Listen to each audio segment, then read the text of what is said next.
కేవలం 2 నెలల వ్యవధిలో తాము అమరావతికి వెళ్లే పరిస్థితిలో లేమని ఏపీ సచివాలయ ఉద్యోగులు తేల్చి చెప్పారు. ఇవాళ జరిగిన సర్వసభ్య సమావేశంలో ఉద్యోగులు తీవ్ర నిరసన వ్యక్తం చేశారు. వసతి సౌకర్యాలు లేకుండా తాము అమరావతికి పోలేమని, పైగా స్కూళ్లలో అడ్మిషన్ల సమయం కూడా ముగిసిందని వారు అన్నారు. ఈ నేపథ్యంలో వారికి ఉద్యోగ సంఘం నేత మురళీకృష్ణకు మధ్య వాగ్వాదం చోటు చేసుకుంది. మరో ఏడాది సమయం కావాలన్న ఉద్యోగులు మరోసారి ప్రభుత్వంతో చర్చలు జరపాలని సంఘం నేతలకు తేల్చి చెప్పారు. పూర్తి సమాచారం మా కరెస్పాండెంట్ సతీష్ అందిస్తారు. సతీష్, చెప్పండి, అమరావతికి వెళ్లడానికి ఉద్యోగులు ఎలాంటి అభ్యంతరాలు వ్యక్తం చేస్తున్నారు? ఉద్యోగుల వ్యతిరేకతపై సంఘం నేతలు ఏమంటున్నారు?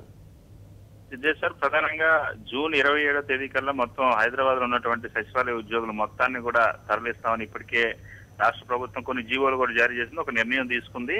అయితే దీనిపైన ఇవాళ ఉద్యోగులకు సంబంధించిన సర్వసభ్య సమావేశం హైదరాబాద్ సచివాలయంలో జరిగింది. ఈ సమావేశంలో చాలా స్పష్టంగా ఇంకొక ఏడాది ఖచ్చితంగా మేము ఇక్కడి నుండి రాలేము, హైదరాబాద్ వదిలి రాలేమన్న అభిప్రాయాన్ని ఎక్కువ మంది ఉద్యోగులు తెలియజేస్తారు. ఎందుకంటే ప్రధానంగా ఈ ఉద్యోగులకు సంబంధించినంత వరకు ఇంకా ఎటువంటి గృహ వసతి అన్నది అమరావతి ప్రాంతంలో ఏర్పాటు చేయలేదు. ఆ గృహ వసతి ఏర్పాటు చేయని సందర్భంలో మళ్ళీ ఇప్పుడు ఇక్కడి నుండి అక్కడికి వెళ్తే చాలా సమస్యలు వస్తాయి. అలాగే ఇప్పటికే స్కూల్ పిల్లలకు సంబంధించి అన్ని స్కూల్లో అడ్మిషన్లు అన్ని కూడా పూర్తయ్యాయి. మంచి స్కూల్లో సీట్లు రావాలని తమ పిల్లల్ని ఇప్పటికిప్పుడు షిఫ్ట్ చేయాలని కూడా సమస్య వస్తుంది.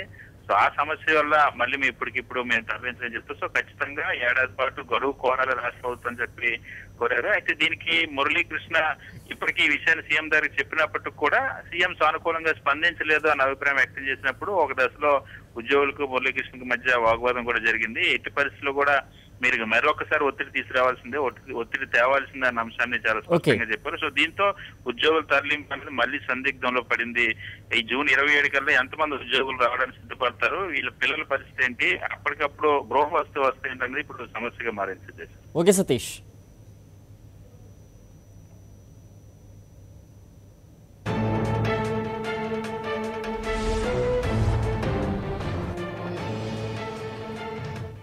వచ్చే నెలలో అమరావతికి వెళ్లేందుకు ఏపీ సచివాలయ ఉద్యోగులు సస్యమీరా అంటున్నారు. తమకున్న సమస్యల్ని ప్రభుత్వం దృష్టికి తీసుకెళ్లనున్నట్లు చెప్పారు.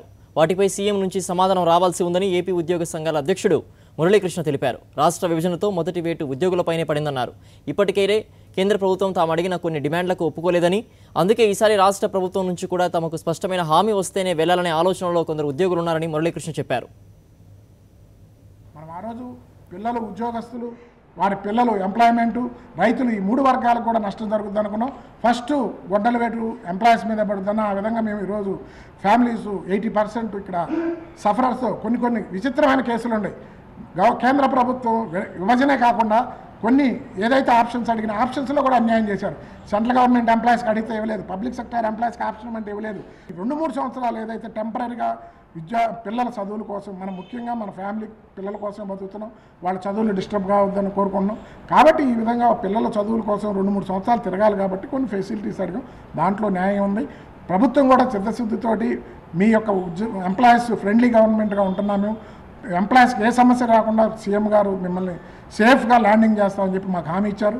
కాబట్టి సమస్యలన్నీ కూడా కొన్ని సరే ఆర్థికమైన ఇబ్బందులు రాష్ట్రం ఉంది, దానికి కూడా మేము కొంత మా డిమాండ్స్లో కొంచెం బార్గెనింగ్లో కొన్ని మేము కూడా డిమాండ్స్ ప్రభుత్వం నిర్ణయాన్ని బట్టి మేము కూడా అటు ఇటుగా పోవడానికి మేము కూడా ప్రభుత్వం కూడా అదేవిధంగా మాకు కూడా కొంచెం ఒక సింపథెటిక్ వ్యూ తోటి ఉండి మా సమస్యలు కూడా పరిష్కరించాలని కోరుకుంటున్నాం.